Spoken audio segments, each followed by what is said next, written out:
जंतर मंतर पर विश्व शांति के लिए सभा की गई व प्रदर्शन भी किया गया।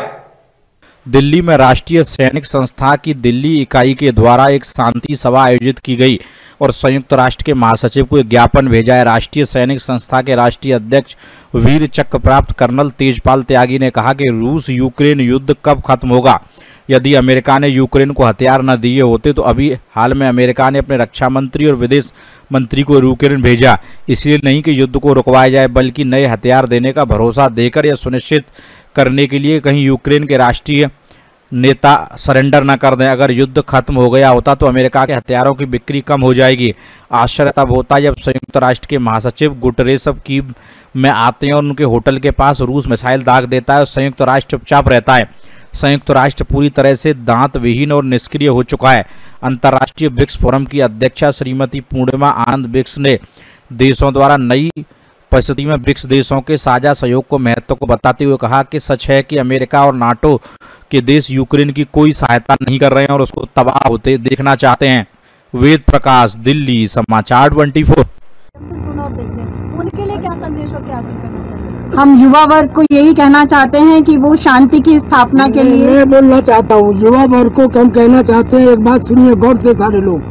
ये जो दया, करुणा, क्षमा, शांति, अतिथि सत्कार, सहनशीलता, ये बहुत अच्छी बातें हैं, हमारे पुरखों ने हमें सिखाई।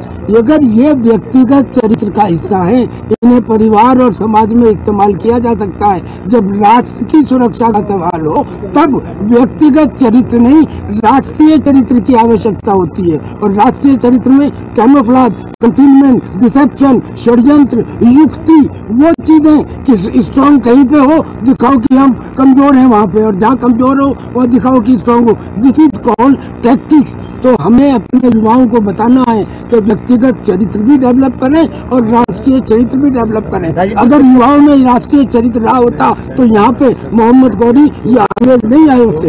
ये आवश्यकता है। जैसे एक बड़ी अच्छी खबर आई कि यूनाइटेड नेशंस ने 5 वीटो पावर के साथ मिलकर सर्वसम्मति से एक प्रस्ताव पास कर दिया और उन्होंने कह दिया कि रशिया और यूक्रेन का युद्ध नहीं था, ये कोई इन्वेशन भी नहीं था। उन्होंने कहा कि ये तो एक विवाद था या डिस्प्यूट था।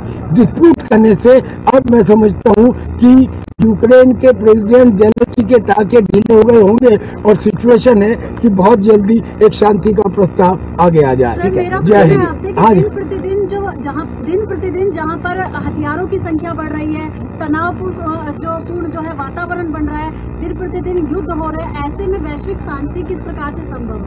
वैश्विक शांति संभव है डेटरेंस से। जो ब्रह्मास्त्र होते हैं वो चलाए नहीं जाते, वो दिखाए जाते हैं। जो ये न्यूक्लियर पावर से एक जमाना था 1945 में जब अमेरिका ने जापान के हिरोशिमा और नागासाकी में बम डाला, लेकिन उस समय किसी और के पास कोई न्यूक्लियर बम था ही नहीं। आज 13,000 एटॉमिक बम है, बहुत सारी कंट्रीज न्यूक्लियर हैं। वो इसलिए थोड़ी है कि वो चला देंगे न्यूक्लियर बम को, वो इसलिए है कि डेटरेंस, कि मेरे खिलाफ एक्शन ना लिया जाए वरना मेरे पास ये है। तो हथियारों का बहुत ज्यादा होना ये नहीं कह सकते कि ये विश्व शांति के खिलाफ है। हथियारों का दुरुपयोग होना विश्व शांति के खिलाफ है। मैं तो आज ये भी एक आवाज देता हूँ कि 1 लाख बंदूक थी अंग्रेजों के पास और 35 करोड़ हिंदुस्तानी थे। अगर हिंदुस्तानियों के पास उस समय बंदूकें नहीं होती तो मजाल थी कि वो 200 साल तक हमारे ऊपर राज करते। या जो मुस्लिम आक्रांता आए थे जिन्होंने आके थोड़ी थोड़ी सी बंदूकों के बल पे हमारे जैसे नियत्ते लोगों के ऊपर राज किया। पूरे हिंदुस्तान के अंदर हमने प्राइम मिनिस्टर को लिखा है that the gun policy should be revised, gun policy should be revised. लोग बाग अक्सर ये कहते हैं आप हर एक को गन दे दोगे तो लड़ने लगेंगे आपस में। गलत। उदाहरण कर्नाटक में एक जिला है कुर्ग और उस कुर्ग जिले में 100% लोगों के पास बंदूक है। और जब पूरे हिंदुस्तान के अंदर सर्वे किया गया तो पता लगा कि सबसे कम अपराध का रेट कुर्ग में है। आप इसे इंटरनेट के ऊपर चेक कर लीजिए। इसलिए मेरा नाम कर्नल तेजेंद्रपाल त्यागी है। मैं एक वीर चक्र प्राप्त ऑफिसर हूँ, राष्ट्रीय सैनिक संस्था का राष्ट्रीय अध्यक्ष हूँ। हमारे यहाँ की जो दिल्ली इकाई है जिसके संयोजक हैं वेद प्रकाश जी और पूरे राष्ट्रीय राजधानी क्षेत्र के जो संयोजक हैं वो है श्री राजीव जौली कोतला जी। इन्होंने पूर्णिमा आनंद जी ब्रिक्स की एक रिप्रेजेंटेटिव है, अध्यक्षा है। इन्होंने मिलकर आज एक विश्व शांति के लिए आह्वान करने का कार्यक्रम आयोजित किया। मैं उसमें एक पार्ट हूँ। मैं आज आपको ये कहना चाहता हूँ कि दुनिया में बिडेन होंगे, पुतिन होंगे, किम जोंग होंगे या चाइना के प्रेसिडेंट होंगे, ये सब इफेक्टिव लीडर हैं, ये सब बड़े लीडर हैं, ये सब शक्तिशाली लीडर हैं। लेकिन क्या इनमें से एक भी पूरी दुनिया के लिए सम्मानित लीडर है? अगर सम्मानित की बात आती है, रेस्पेक्टेबिलिटी की बात आती है, क्रेडिबिलिटी की बात आती है, तो वो इफेक्टिव भी है और लीडर भी है, और वो केवल भारत है। और इसका जो प्रमाण है, जो सबके सामने है, वो ये कि अमेरिका ने ये कहा कि हिंदुस्तान रशिया से तेल और गैस ना खरीदे, लेकिन उनके कहने के बावजूद हिंदुस्तान ने वहां से तेल और गैस खरीदा। जिसमें हिंदुस्तान का हित हो वो करेगा। उसने अमेरिका से भी अपने संबंध खराब नहीं किए। अगर हम अमेरिका के साथ नहीं जाते हैं तो क्वेड यानी कि Australia, Japan, India and America, ये जो एक क्वेड बनी है चीन को कंटेन करने के लिए, ये कमजोर हो जाएगी।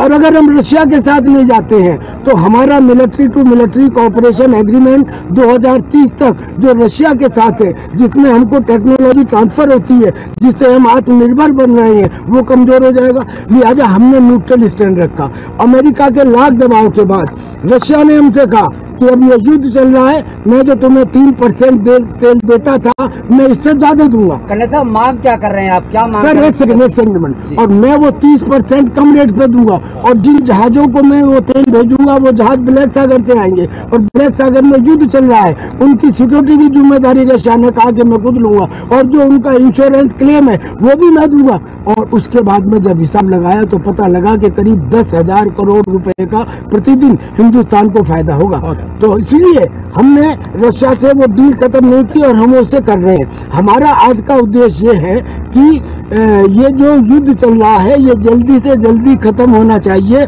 सप्लाई चेन, जो ग्लोबल सप्लाई चेन है, वो रेस्टोर होनी चाहिए। और तीसरी बात, रशिया के ऊपर जो अनावश्यक सैंक्शंस लगाई गई हैं वो खत्म होनी चाहिए। यानी कि 3 उद्देश्य, रशिया पे सैंक्शंस डाइल्यूट हो या खत्म हो, सप्लाई चेन बहाल हो, और जो युद्ध है ये युद्ध खत्म हो, ये है। अब कुछ ऐसा हुआ कि जो हमने ये सोचा आज से करीब प्रदर्शन था, जो आपने मार्च निकाला, मीडिया से रूबरू हुए, क्या कुछ मांग आप कर रहे हैं? देखिए, एक ही मकसद है, विश्व शांति। हमें युद्ध नहीं चाहिए। हमारे जो बुद्ध के सिद्धांत है उसी पे हमको पूरे विश्व को शांति चाहिए। उसी के लिए आज हमने शांति मार्च की, माननीय पूर्णिमा जी की अध्यक्षता में और कर्नल साहब की देखरेख में हमारे मार्गदर्शक, सिर्फ मकसद सिर्फ एक ही कि शांति चाहिए।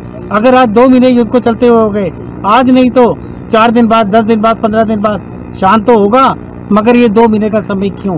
मुझे याद है तो सर, वो मध्यस्थता आप किसको मानते हैं कि युद्ध को कौन समाप्त करा सकता है? वो मध्यस्थता कौन करेगा? देखिए, जैसे हमने कहा कि हम भारत के नागरिक हैं, भारत की राजधानी दिल्ली के दिल जंतर मंतर से आज आवाज बुलंद कर रहे हैं। भारत जिसे हम विश्व गुरु सब देख रहे हैं, हम चाहते हैं कि भारत ही इस शांति के लिए आह्वान करे और इसकी पहल करे। और हमें पूरे भारतीयों को विश्वास है कि हम होंगे कामयाब, क्योंकि हमारा यही सोच है।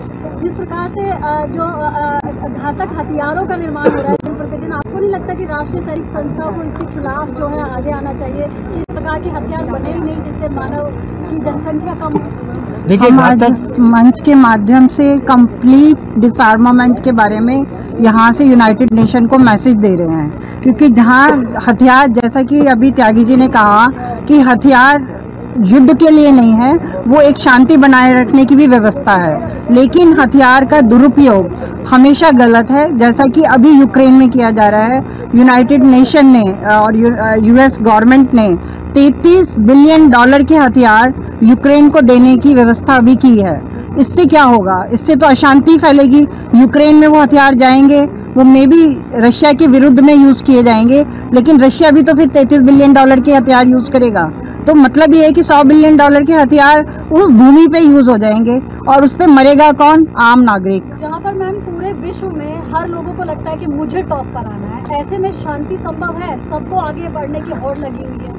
शांति बिल्कुल संभव है और शांति ही होगी। आप कितना भी युद्ध लड़ लीजिए, कितने भी युद्ध लड़ लीजिए, आपने प्रथम विश्व युद्ध देखा, सेकंड विश्व युद्ध देखा, आज चाहे आप तीसरे विश्व युद्ध की तरफ बढ़ लीजिए, लेकिन अंततः तो फिर शांति की स्थापना करनी ही पड़ेगी। हमारा इस मंच के माध्यम से यही आह्वान है कि शांति वार्ता की जाए। किसी भी कारण से दो बॉर्डर्स पे कॉन्फ्लिक्ट हो सकता है। जैसे कि त्यागी जी ने बताया, यूनाइटेड नेशन ने भी कल ये डिक्लेयर किया कि वो केवल एक विवाद है, ठीक है। और रशिया की जो मिलिट्री है और डिफेंस मिनिस्ट्री है, मिनिस्ट्री ऑफ एक्सटर्नल अफेयर है, वो लगातार ये कहते आए हैं कि ये मिलिट्री ऑपरेशन था आतंकवाद को डॉनबास में खत्म करने के लिए। लेकिन किस तरह से ये एक माध्यम बन गया न्यूज़ का कि उसे युद्ध युद्ध युद्ध कहा गया। ये युद्ध नहीं है, ये शांति के लिए एक स्थापित आतंकवाद को खत्म करने का एक प्रयास था। राजेश जी, किसको